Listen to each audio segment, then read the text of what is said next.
Bonjour à toutes et à tous. Bienvenue dans Time Out, l'émission. Sur Livestream Sporting, on vous parle de sport à toutes les sauces.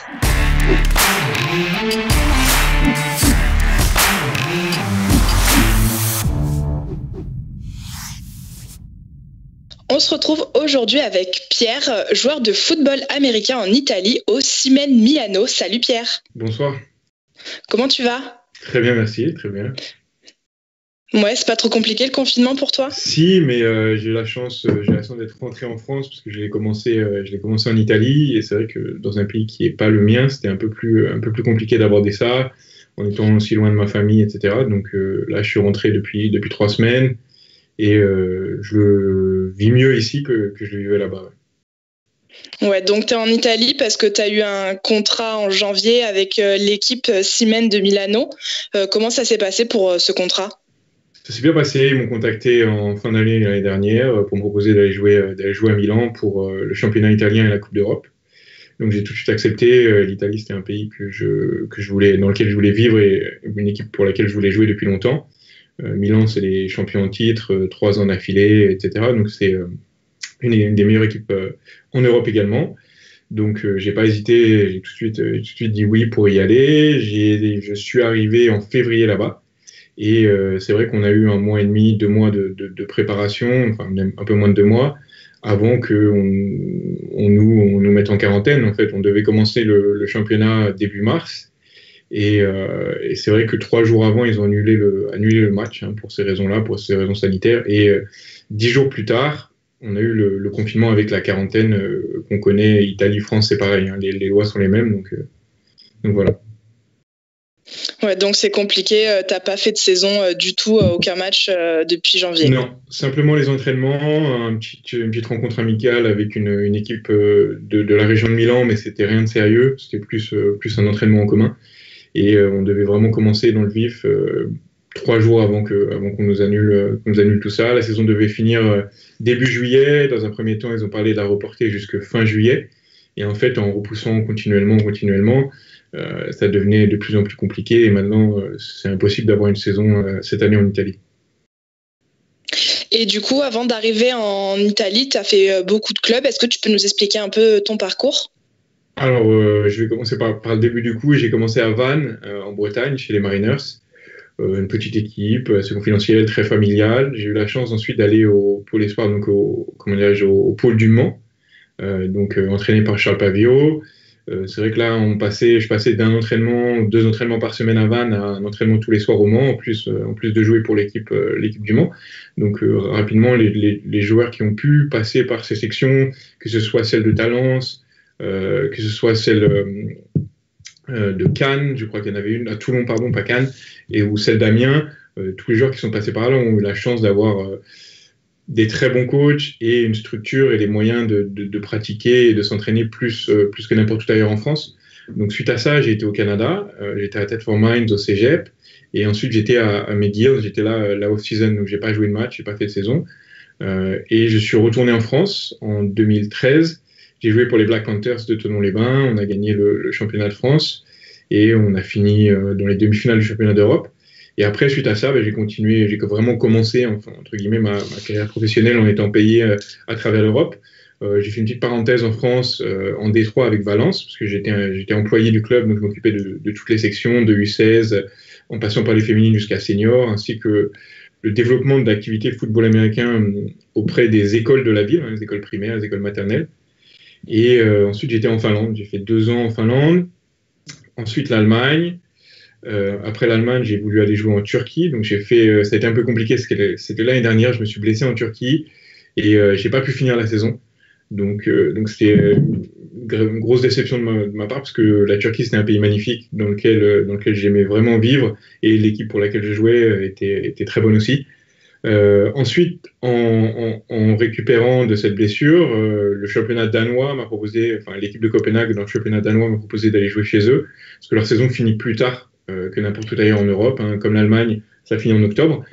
Et donc j'étais à Copenhague l'année dernière. On a fini vice-champion, on a perdu en finale malheureusement. Et cette année, juste quelques semaines après la finale justement à Copenhague, j'ai eu le contact avec Milan, donc je devais aller en Italie jusque juillet et sûrement en Allemagne de juillet à octobre. Et c'est vrai que la situation qu'on connaît aujourd'hui, pour l'instant, il n'y a aucune ligue qui joue actuellement en Europe. Tout est suspendu, tout est repoussé. Est-ce que les championnats vont vraiment avoir lieu? On ne sait pas encore. Hein. Les fédérations essayent de faire tout ce qu'ils peuvent. Les clubs aimeraient jouer, les joueurs encore plus. Mais malheureusement, la santé des gens est plus importante. Donc, on prend du temps, on réfléchit encore quelques semaines. Moi, personnellement, sachant pas où aller, j'attends les réponses encore de savoir si les championnats vont avoir lieu ou pas. Et ensuite, prendrai la décision à savoir où j'ai envie d'aller jouer pour cette fin d'année.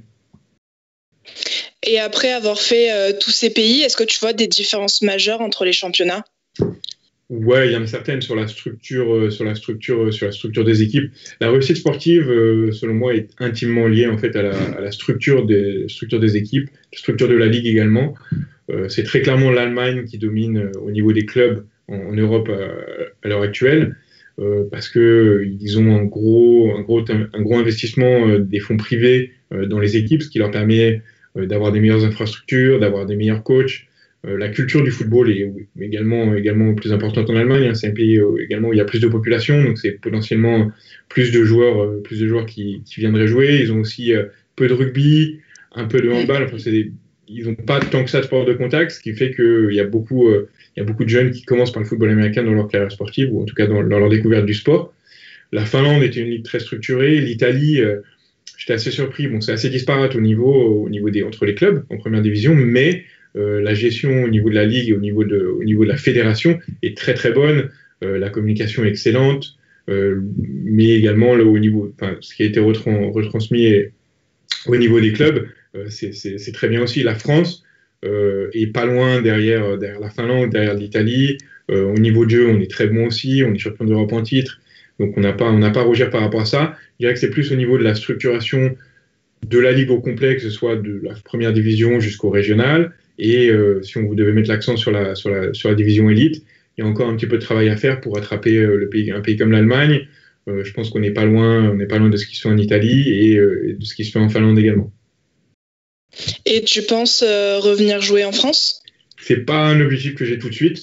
J'envisage plus de revenir coacher en France le jour où je décide de plus jouer. Est-ce que ça se fera dans les années qui viennent? Je sais pas, ou un petit peu dans un peu plus de temps. Je garde des options ouvertes, je ferme pas les portes. Mais c'est vrai que j'ai des objectifs sportifs avant entre guillemets de raccrocher les crampons. Et pour l'instant, je les ai pas complétés. C'est des objectifs qui sont à travers l'Europe. Donc, je vais essayer de pousser ça jusqu'à ce que soit mon corps me dise stop, soit l'envie que j'ai de jouer ne soit plus là, avant de revenir coacher principalement en France. Bon, tu joues quand même en équipe de France. Qu'est-ce que ça représente pour toi? C'est une fierté, c'est un honneur de pouvoir porter le maillot de l'équipe de France. Depuis le tout début où j'ai commencé, et encore à l'époque où j'ai commencé, c'est même pas quelque chose que j'avais en tête. J'en avais très peu parlé, tout simplement. Et petit à petit, c'est un rêve qui s'est créé dans ma tête. C'est un objectif que je me suis fixé concrètement. Et avec le temps, j'ai eu la chance de travailler fort. Enfin, j'ai travaillé fort pour avoir la chance d'avoir une opportunité en équipe de France. C'est arrivé en 2014 avec Larry Legault, quand j'étais encore joueur des Black Panthers. Il était coach en chef des Black Panthers et également coach en chef de l'équipe de France, ce qui m'a permis d'avoir une meilleure visibilité auprès de lui qu'en jouant dans un autre club, en fait. Mais c'était à double sens, parce que si jamais je montrais pas les qualités requises en club, en étant là quotidiennement, ou en tout cas au moins 3 fois par semaine, c'est quelque chose qu'il aurait pu également remarquer. Donc j'ai eu la chance de pouvoir évoluer au Black Panthers avec une très très bonne structure également, et d'évoluer sous les yeux de Larry Legault. Donc il m'a donné ma chance en 2014. Je me suis accroché, j'ai fait mes preuves, j'ai continué à travailler jusqu'à aujourd'hui, et je continue encore, jusqu'à ce que je pense que ça va être un souci d'envie à un moment donné de continuer à fournir les efforts, parce que c'est un effort quotidien qu'il faut fournir dans les salles de sport, que ce soit à l'alimentation, aller courir sur le terrain, etc. C'est à l'année complet. Et pour l'instant, j'ai encore cette envie, j'ai encore cette passion de représenter le maillot et d'avoir l'honneur de pouvoir porter le maillot.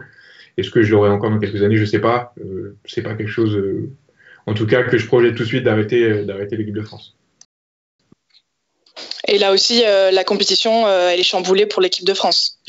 Je veux pas enfin, c'est pas que je peux en parler, c'est que les réponses qu'on a pour l'instant au niveau des joueurs sont assez floues.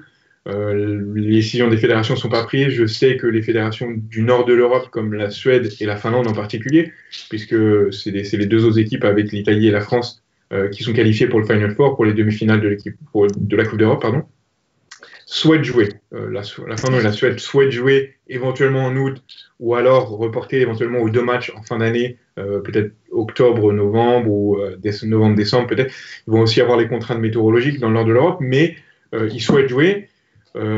Pour la France et l'Italie, je vais parler au nom des joueurs, c'est un des avantages qu'on va avoir parce que nous, les championnats se sont arrêtés en février.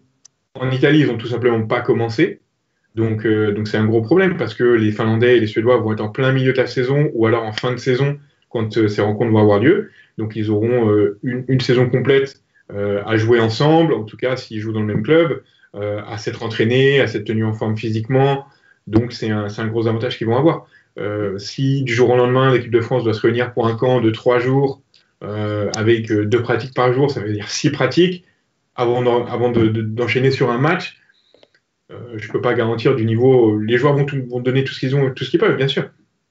Mais c'est absolument pas les conditions idéales pour réunir un collectif et pour présenter le meilleur niveau qu'on a en France et pour défendre notre titre, ou en tout cas le reconquérir, parce que c'est une remise à zéro à chaque fois.